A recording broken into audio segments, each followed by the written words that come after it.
Assalamualaikum and good afternoon. I am Safi Abdul Moin. I was assigned to share with you the one of the development issues we've encountered in our communities. So, ang usaping gender ay malawak to siya. So, ang isang focus natin dito is yung gender-based violence in emergency. Yung mga GVV o yung mga gender-based na nangyayari during in emergency situation. So, ano nga ba tong si GVV in emergencies? Ito yung mga problems na lumalabas during in emergencies o may mga sakuna na nagiging dahilan upang yung mga tao ay lumikas tulad noong armed conflict noong 2017, mayroong siege, tulad din ng mga natural disasters na yung mga tao ay umalis sila sa kanilang bahay upang mag-evacuate sa ibang lugar. So, tulad din ng earthquake, yan yung mga problems na lumalabas during in emergencies. So, ano nga ba si GVV? What is gender-based violence?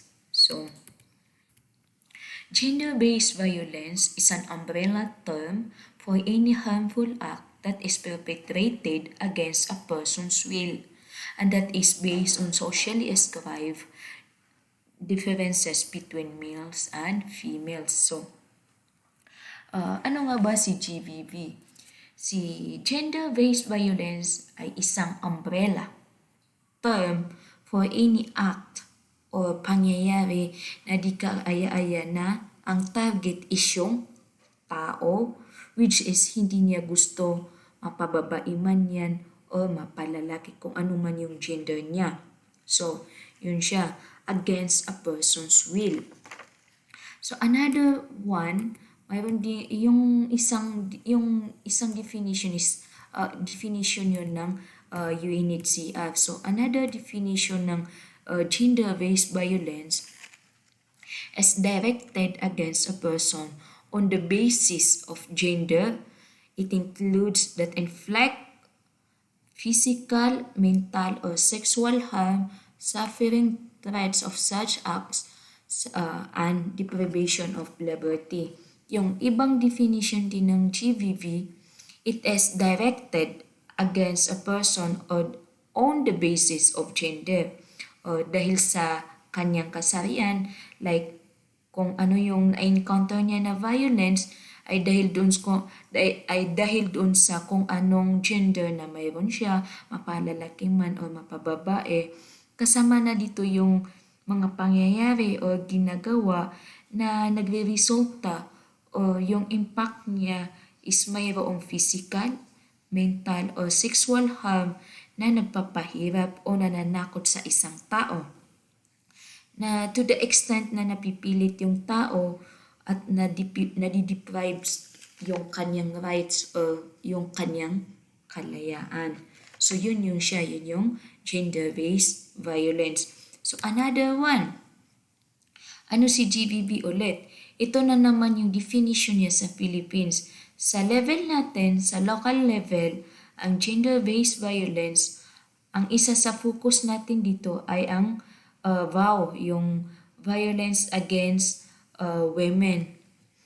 It refers to any act of gender-based violence that results in or is likely to result in physical, sexual, or psychological harm or suffering to women, including threats of such acts, or arbitrary deprivation of liberty, whether occurring in public or in private life. That is the Republic Act of 9710 of Magna Carta of Women.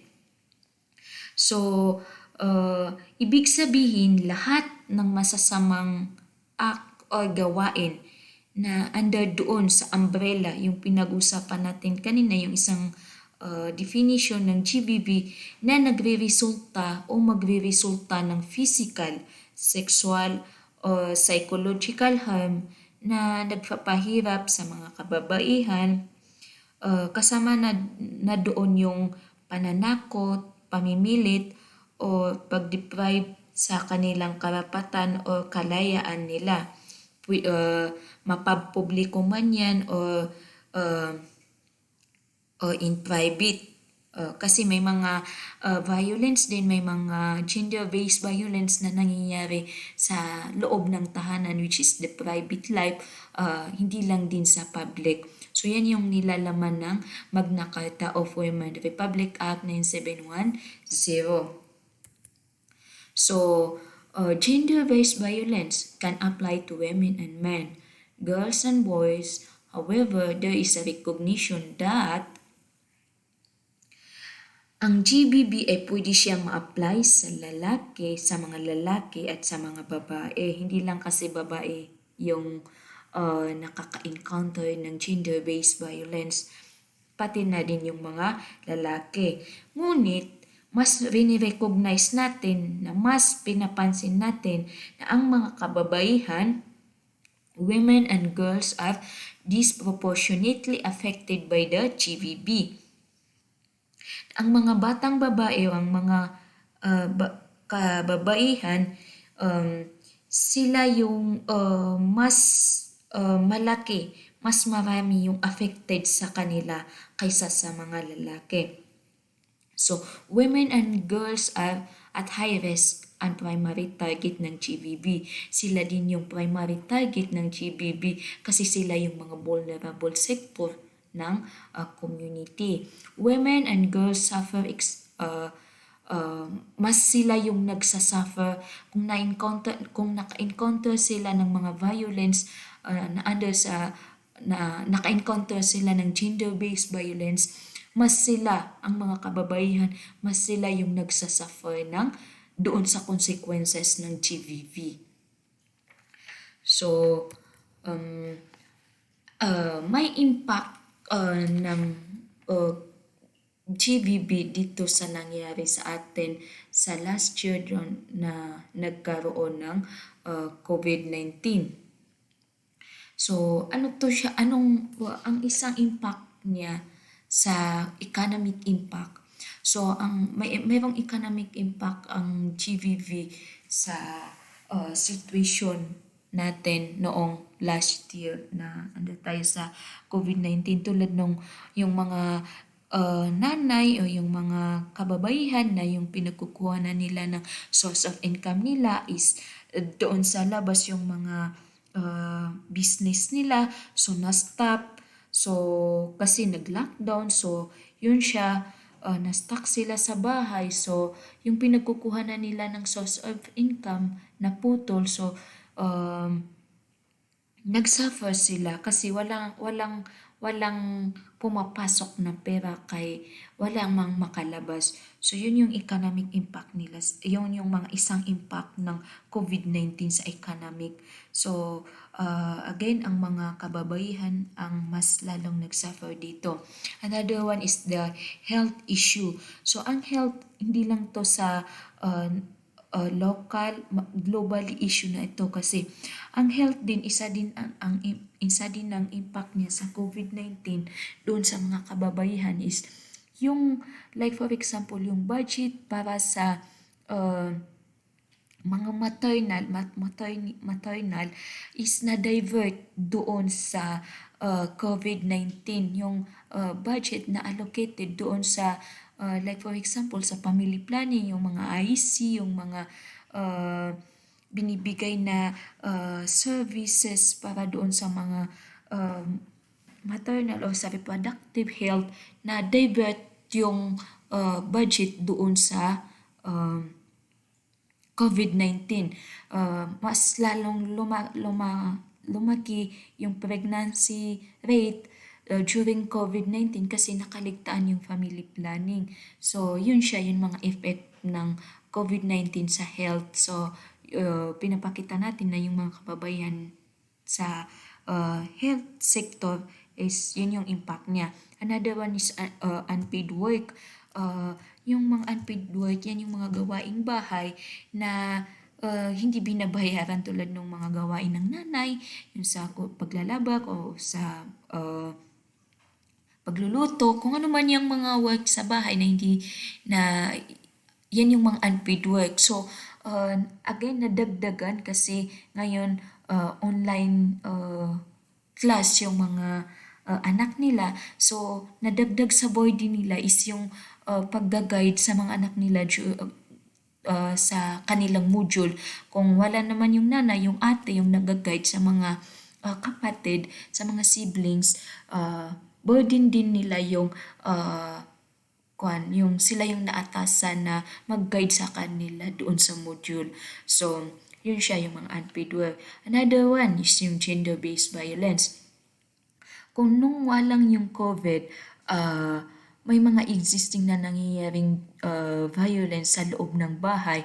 So, yung mga kababaihan, feel nila hindi sila safe sa loob ng bahay, mas safe sila sa labas. So, yun yung nangyayaring abuse doon sa loob ng bahay. So, ang nangyari, na-stuck yung mga kababaihan sa loob ng bahay kasi nagka-COVID. So, mas lumala yung naging abuse kung mayroong mga abuse na nangyayari doon sa loob ng bahay. Hindi sila safe. So, hindi sila makapunta sa police station, hindi sila maka-avail ng mga social services sa labas kasi hindi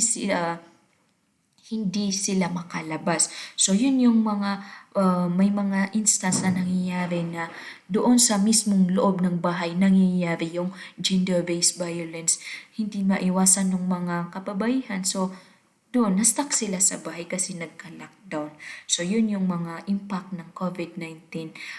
Actually, until now, na-experience siya ng some of our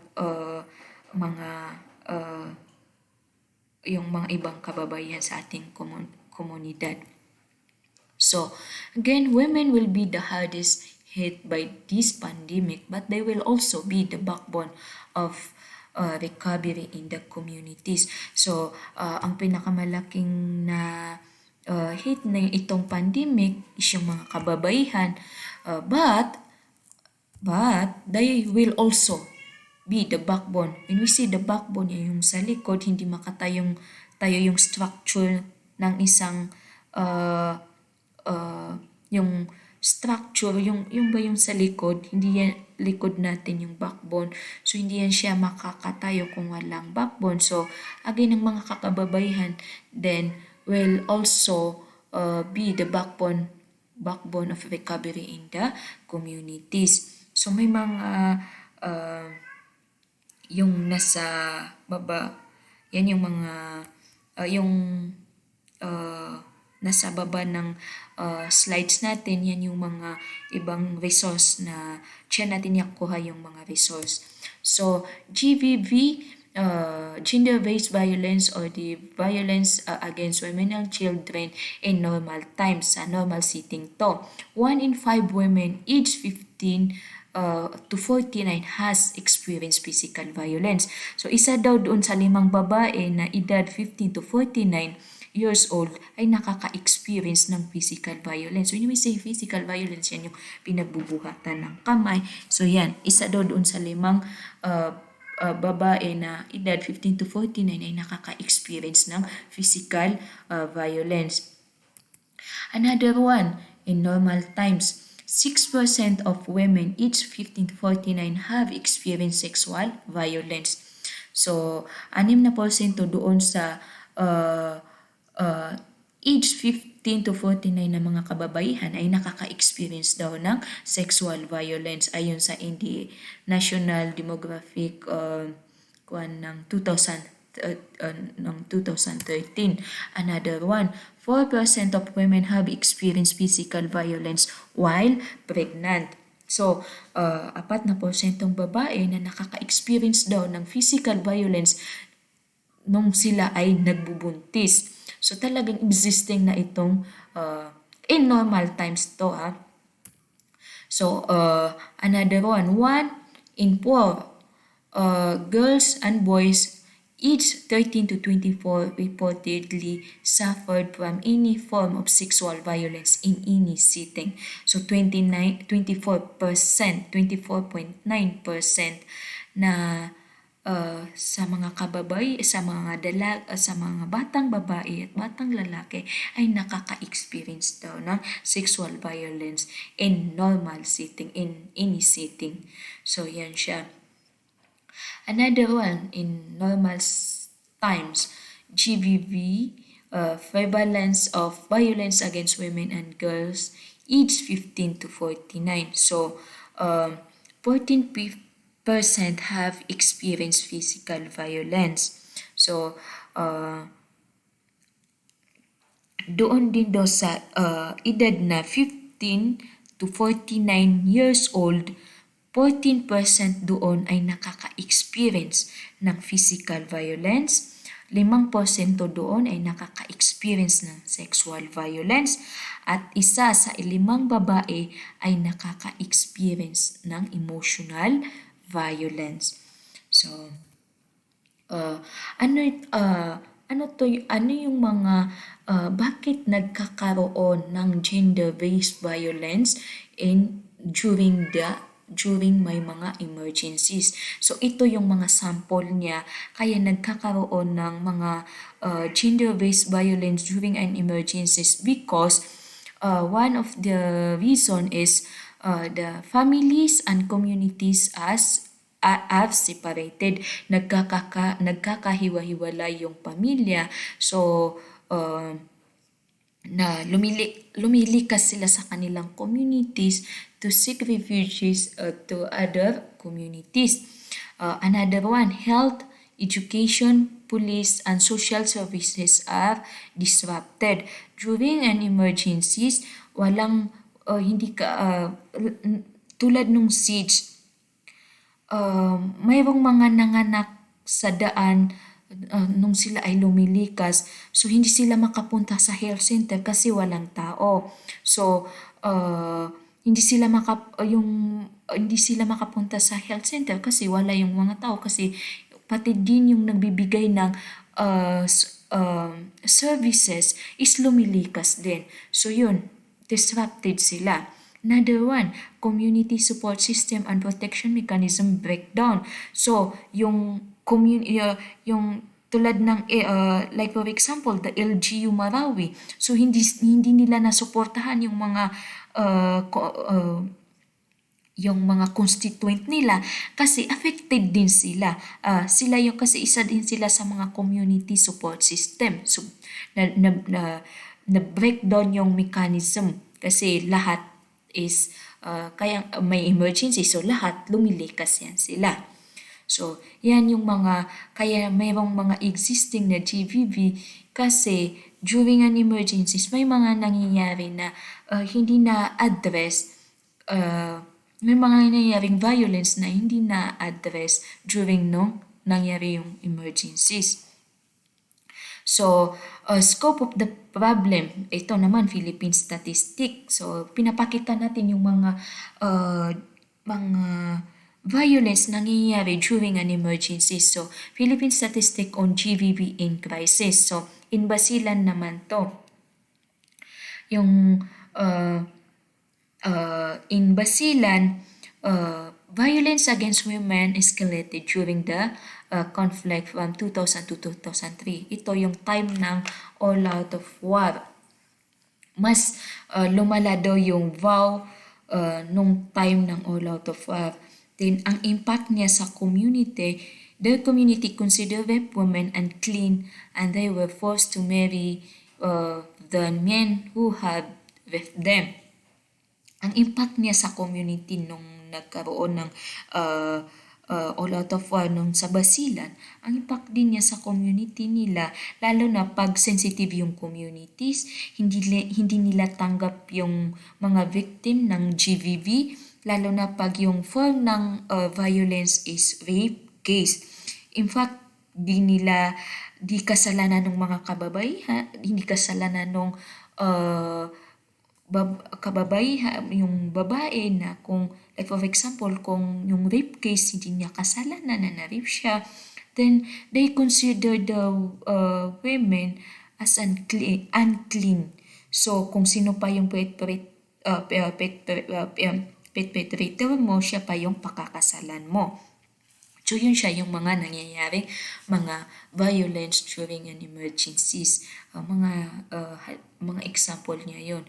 So yun yung masaklap kasi kung may mga nangyaring tulad nito sa Basilan, may mga nangyaring rape case, so kung sino pa yung nang-rape sa'yo, siya pa yung pakakasalan mo. So yun yung mga violence na nangyayari. Another one na nangyayari during an emergencies, women and children, bakit mayroong mga violence? Kasi women and children become vulnerable to sexual violence and exploitation. So, ang mga babae at saka mga batang babae is sila yung mga vulnerable sector, sila yung mas target ng naka-encounter ng gender-based violence. Girls and young women are facing increased risk to gender-based violence, including sexual abuse, exploitation, and early forced marriage. 31% of the 45 sites reported early forced marriage. So ayun, lumalabas na naman 31% nung ito yung ang source nito is ang Children Protection Rapid Assessment noong November 2017. Lumalabas naman dito sa report na ito na 31% doon sa na-report na doon sa 45 sites reported na mayroong 31% na naka-encounter ng early forced marriage. So yun siya. Another one, 24% of 45 sites reported sexual violence against children is happening at home. Parang ito na naman yung nangyayari parang ito yung 31% nangyayari yan sa mga temporary shelter o sa evacuation center. Mayroon ding nangyayaring sexual violence sa ating mga batang babae, sa mga hindi lang babae, children, happening at home.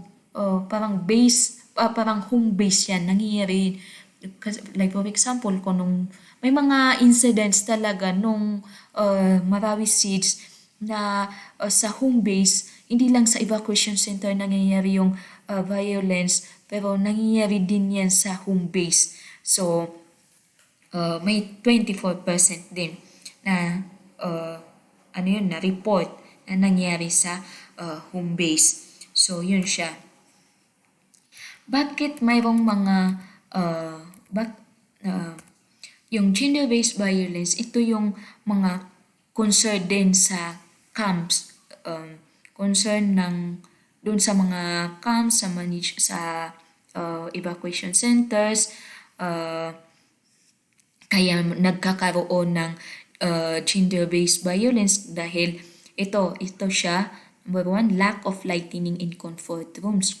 Yung kulang yung kulang yung mga ilaw sa comfort rooms, kaya pag hindi yan siya maliwanag, so hindi mo alam, mayroon palang nagtatago doon na lalaki. So pag mag-CR ka na babae, hindi mo alam mayroong lalaki doon. So doon nag-exist yung gender-based violence. So another one, trafficking. So malala din yung trafficking. Domestic violence. Another one, domestic violence.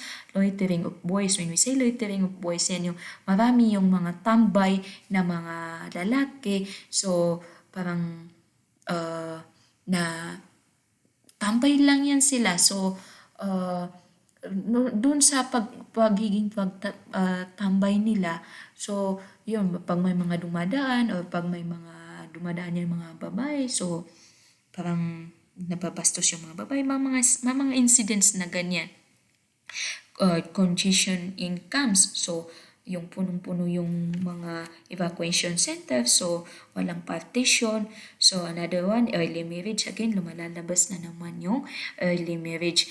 Yung gender-based violence, yan yung mga gender-based violence na raise na concern during an emergencies sa mga evacuation center.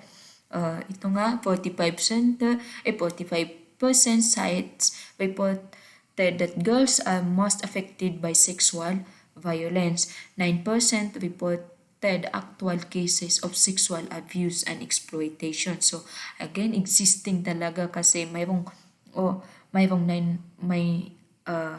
siyam na porsyento na reported na actual cases of sexual abuse and exploitation.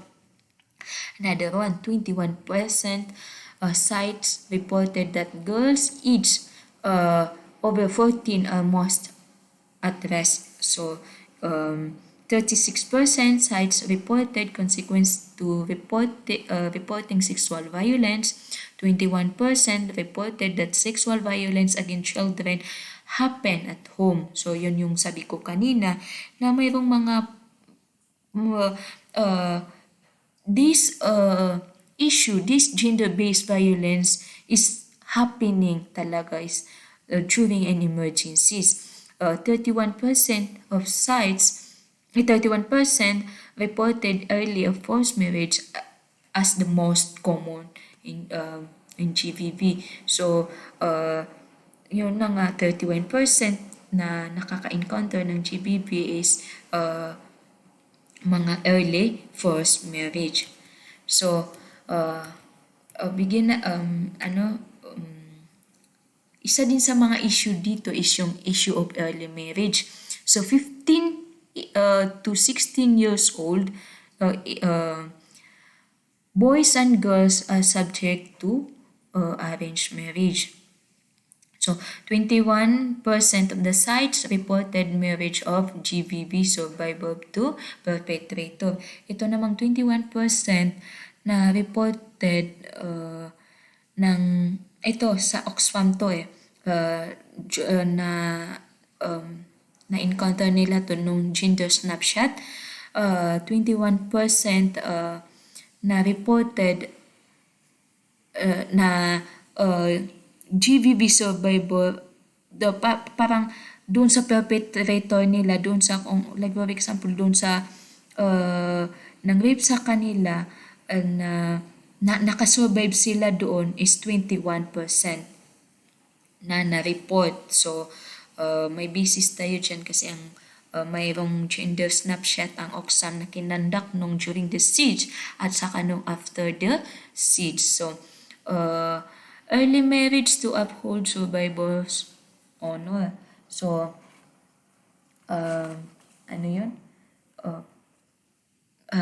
pinapakasal doon sa mga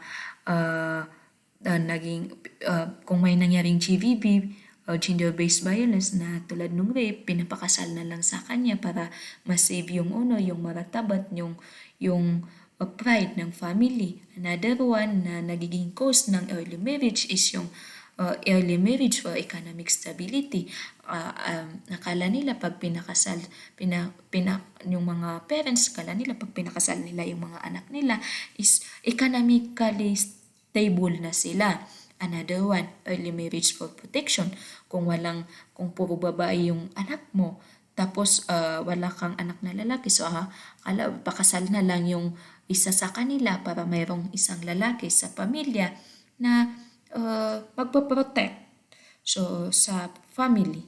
So yun yung mga nakikita nilang dahilan, isa sa mga dahilan kaya may mga issue of early marriage. So GBV, VAUSI in emergencies. So ito din, kaya ito nakikita natin yung picture na during the emergency, during na nasa evacuation center sila, 36% of 45 site report should survivor become known. Ito yung mga dahilan na may mga congestion in the camps. So, sagol-sagol sila, walang partition, lack of lighting in comfort rooms, loitering of young boys was also cited as a concern related to GBV. Yan yung na-discuss ko na kanina. So, consequences of reporting gender-based violence. So, ito na naman yung mga consequence. Kasi sa experience ko, sa akin, during the siege, kunti lang kunti lang yung nare-report na gender-based violence sa police station o sa DSWD kasi takot yung mga tao na mag-report. So ito yung mga consequences ng pag ni-report mo yung pag ikaw yung naka-encounter ng GVV, takot kang mag-report kasi ito yung naiisip mo. Ito yung mga consequence na iisip mo. May 12% na rejection by the family or the community. So, may 12% na pag nag-report ka, ito yung magiging consequence. Nire-reject ka ng family or the community. Mayroon 26% na nabubuli ka. May 19% na nakaka-encounter ka ng stigma. When we say stigma, yan yung parang kayong sinisisi, hindi ka nilalapitan ng mga tao. So, parang, yun siya. So, 12% married to perpetrator. So, yung 2% is sa other. So, yan yung mga consequences pag nagre-report ka. Again, sa ating mga Maranao, sa Maranao culture, marami yung hindi nare-report na gender-based violence kasi sinang-alang-alang natin yung maratabat, yung parang sasabihin mo na pakamawag yan. So, hindi na natin siya nire-report. Ang nangyayari, nire-resolve na lang natin as a family. Pero, hindi tayo umabot tayo sa police station o sa DSWD, sa social welfare and development office. So hindi tayo umaabot doon. So kaya walang report, kunti lang yung nare-report na cases dito sa Lanao. But gender-based violence is nangyayari yan. So hindi lang siya reported. So bakit kailangan i-address yung yung gender-based violence? Bakit siya urgent? So, because of this Republic Act 9710 or the Magna Carta of Women. So, ito yung batas na pumoprotekta sa mga women and children. Women have the right to protection and security in times of disasters, calamities, and other crisis situations, especially in all phases of relief, recovery, rehabilitation, and reconstruction efforts. The state shall also address the particular needs of women from a gender perspective to ensure their full protection from sexual exploitation and other gender-based violence committed against them. So yan, nandyan yan sa section 13 of Magna Carta of Women. Yung concern nating itong GVV ay kailangan masagutan o mabigyan ng aksyon ng gobyerno dahil ang basis o ang basihan natin diyan ay ang section 13 o the Republic Act 9710 na kapag ang mga kababaihan ay apektado ng disaster or calamities during ng crisis situation, dapat sila panagutan at ma-address ng state. So, another one, bakit kailangan siya na ma-address? So, GBV is life-threatening global health issue, is SRH and human rights. So, pag hindi na ito naagapan, pwede siyang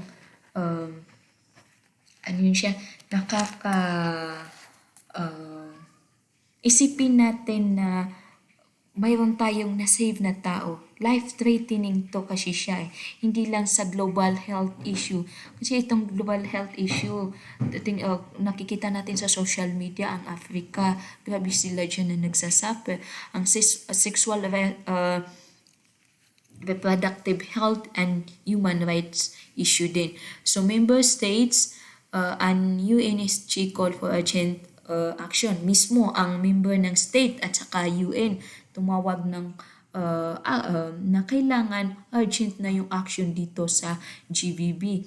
protection must be central to all humanitarian response. So, yan sila. So, ano naman yung mga misconception o yung mga fake news na nangyayari? Nangyayari sa atin ngayon. Sa situation natin. May misconception at itong orange at saka may reality and action itong green. Yung misconception sa GBB is data or proof that GBB is happening is necessary to justify response or funding. So, ang kwan dito is magbibigay ka lang ng program or project sa isang community kung mayroong existing na data. So, yun yung mga iniisip natin na magbibigay ka lang ng program na gender-based violence to address gender-based violence kung may makikita ka lang na data. So, hindi. In reality, mag-assume ka na mayroong GBB na nangyayari, na mayroong ng GBB na nangyayari. So, para ma-mitigate or ma-less yung rest, ma-reduce yung pagkadelikado ng GBB. So, yun siya. Another one, GBB is not a priority or no priority compared to other sectors. So, hindi priority yung GBB. No, must be prioritized ang GBB sa community compared daw sa other sectors. So, sa reality, kahit sino man yan, pwede mag-address na ma-address niya yung gender-based violence. Kasi, isipin mo na mayroon kang masisave ng isang buhay ng babae pag na-address mo agad yung itong mga misconception. So another one, GBB prevention and response can only be done by GBB specialist. So hindi lang ang GBB specialist ang pwedeng maka-address sa concern ng gender-based violence, kasi sa barangay level wala yang silang GBB specialist. Ang available lang dyan is yung VAUC desk sa barangay hall. So ang reality, ang action dyan is applicable siya sa lahat ng sektor. Pag underscore the responsibility of all actors to treat GBB as life-threatening and minimize GBB risk across all sector intervention. So, applicable siya sa lahat ng sektor. Pag mag-design ng shelter o pag-design ng WAS shelter sector o sa food and security, ipasok na dapat gender-based sila. Para lahat ng sektor, ipapasok yung gender-based para ma-address ng maaga na maiwasan itong mga gender-based violence na nangyayari. Like for example, kung magdi-design ng shelter, yung sa mga sectoral intervention, like for example, kung magdi-design ng shelter, dapat gender-based yan. Kung sa WAS facility naman, dapat gender-based yan. Tinitingnan, lahat ng sektor dapat gender-based yan para maiwasan yung mga violence na na-encounter ng mga tao during an emergencies. So, mainstreaming gender-based violence, prevention and response, para ma-mainstream natin yung GBV, yung why it is important. On the in emergency, oftentimes the immediate focus is on food, shelter, WAS, and immediate life-saving health concerns such as waterborne and diseases. So, little recognition that we might be exacerbating existing vulnerabilities or creating new risks for GBB while providing these essential services. So, habang busy ang lahat during sa emergency, habang busy ang lahat sa paghanap ng food, paghanap ng matitirahan, sa mga sa mga health concern, nakakaligtaan natin na hindi nabibigyang pansin na during those duration, mayroong na-encounter na gender-based violence. So, hindi natin nabibigyan ng pansin na lumalala habang tumatagal. So, yun siya. Kaya dapat mabigyan ng importance yung gender-based violence during an emergencies. Prevention, gender-based violence prevention and response. So, sino yung gagawa nito? Who should do it? GBV prevention and response is responsibility of all clusters, sectors, not just those actors focus on GBV programming. So, itong nasa picture, nandiyan yung joint ng TFBM meeting noong March 2018. Itong picture na to pinapakita na lahat ng sektor, lahat ng clusters ng mga services or program sa community, maprovide sa community, dapat lahat sila ang dapat mayroong focus doon sa GBV programming. So, tingnan natin, nandyan ang DOH, nandyan ang PNP, nandyan ang mga health sector, nandyan ang private sector, ang mga NGOs, nandyan sila. So, focus sila doon sa GBV programming. So, hindi lang isang sektor hindi lang isang cluster ang pwede na mag-address sa GBV. Lahat pwede sila. So, ito yung na-discuss natin kanina na camp coordination and camp management. Ito naman yung mga recommendation, ways to mainstream gender-based violence prevention and response. So, camp coordination and camp management cluster. So, itong nasa picture na to, itong mas malalang maraming evacuees. So, dapat may mga camp manager dyan, may camp coordinator na dapat may mga malagyan yan ng partition, yung pamilya ma-separate dun sa, kasi nagkasagol-sagol na yan sila. So, dapat may mga camp management. So, another one, raise community awareness on GBV risk factor in camps and support partners to disseminate GBV prevention message on how and where to access services. So, magkaroon ng community awareness session sa mga kababaihan para kasi hindi nila alam na nangyayari pala yung gender-based violence sa kanila, sa family nila, sa situation nila.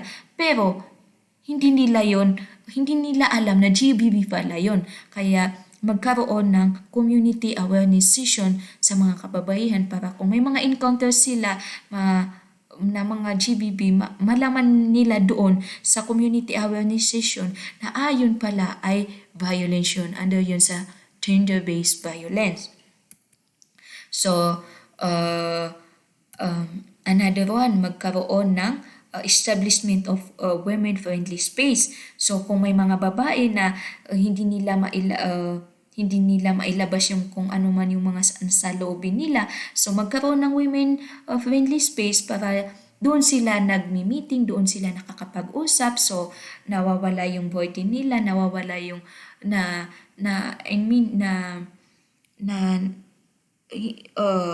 mayroon silang na-share, mayroon silang na napapagsabihan dun sa mga hinanaing nila kung mayroon man silang pinagdadaanan ng mga violence doon sa evacuation center. So, magkaroon ng women-friendly space para doon yung mga kababaihan. Another one is prioritize GBV reduction action into site setup, safety for sleeping areas, use for partition for privacy, designated areas for women and child friendly spaces,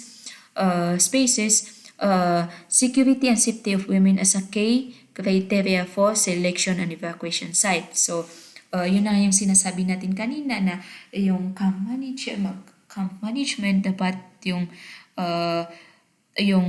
ma-prioritize yung safety ng paano sila matutulog, yung lagyan ng privacy partition yung sa evacuation center, magkaroon ng designated area para doon sa mga kababayan at saka doon sa mga bata.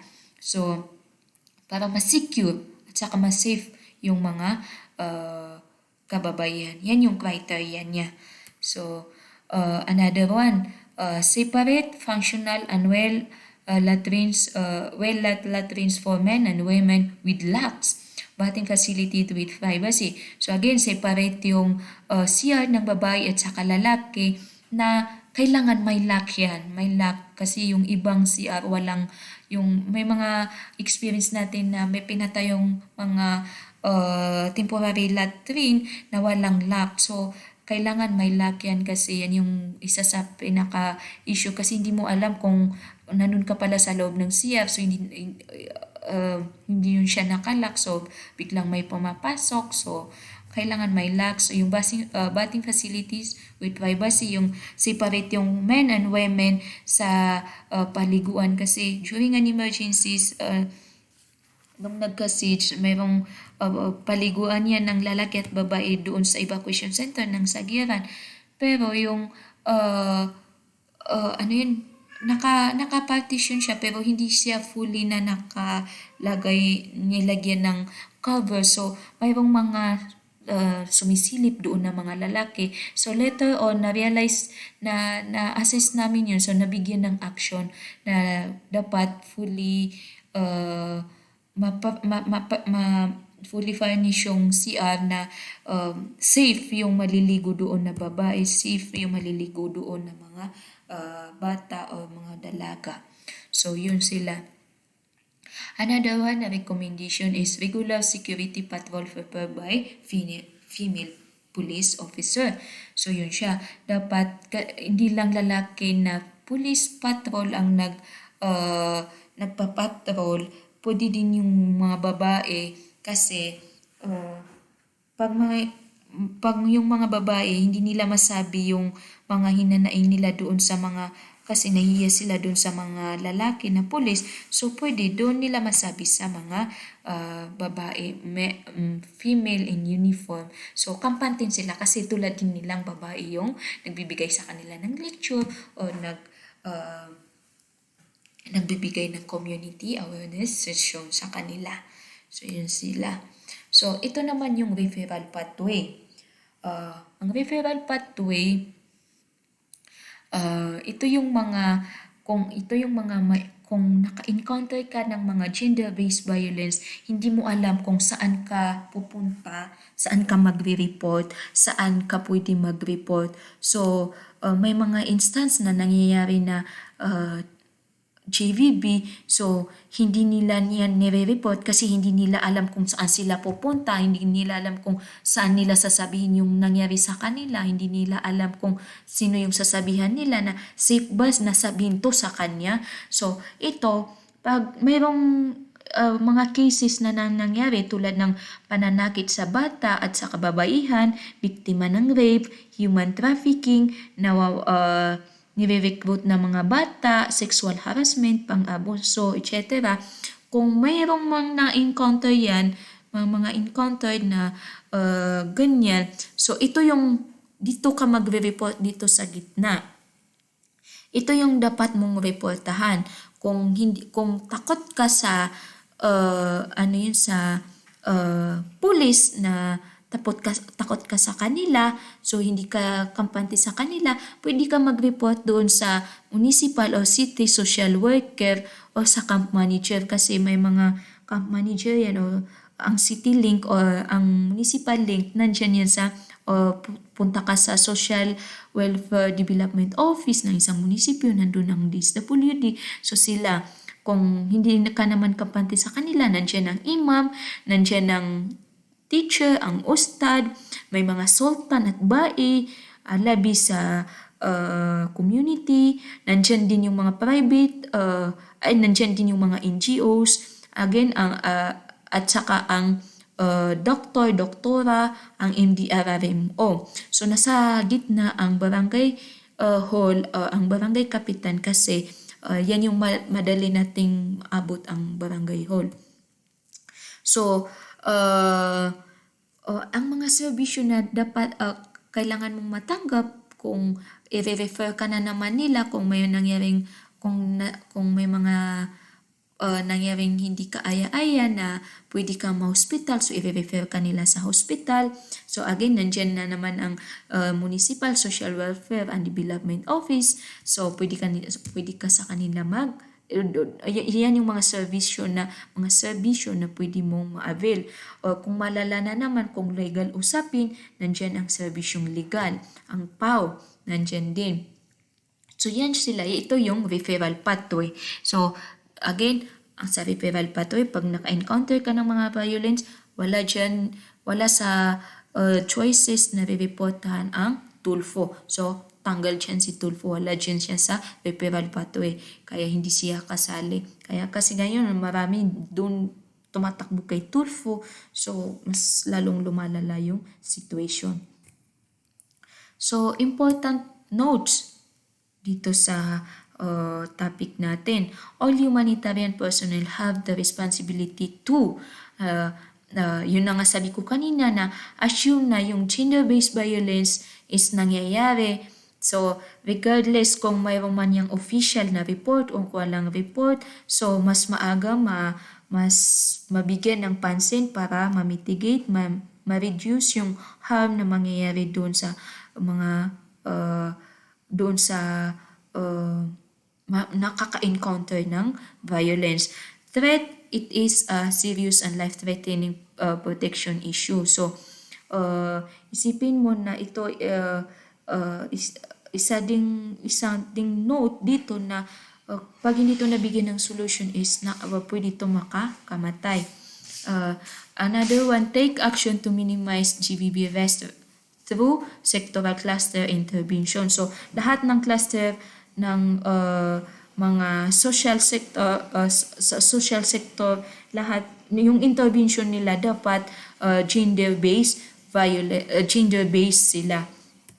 So another important notes is GBV is underreported worldwide due to fears of stigma or retaliation, limited or availability or accessibility of trusted services providers, impunity for perpetrators, and lack of awareness of the benefits of seeking care. So, ang GBV daw is underreported. Hindi yung sinasabi ko kanina na hindi worldwide na to ha. Hindi siya nare-report, walang report kasi kunti lang yung nare-report kasi natatakot sila doon sa stigma na baka hindi sila doon sa ito yung mga causes niya, yung sinabi ko kanina na baka ikahiya sila, tapos yung availability, accessibility, yung kung sino ba yung itatrust nila. So ano ba yung mga availability na services diyan sa community, saan ba sila pupunta. So yun hindi nila alam. Impunity for perpetrators, kung may nangyaring rape, so pag nag-report sila, so hindi din mabigyan ng solusyon, malaya din yung perpetrator. So yun yung kinatatakot nila. So again, lack of awareness of it, so, at saka kulang, hindi nila alam kung ano yung benefits na makukuha nila pag sila ay nag-report. So yun sila. So itong gender-based violence working group, ito din naman yung sa itong mga logo, itong mga organisasyon na to, itong mga agencies na to, sila yung bumubuo, sila yung Joint Regional Child Protection and Gender-Based Violence. So nandiyan ng health, nandiyan ng DepEd, may mga private, may mga NGOs tayo dyan, may mga partner na ay NGOs, may mga private sector. So yan sila.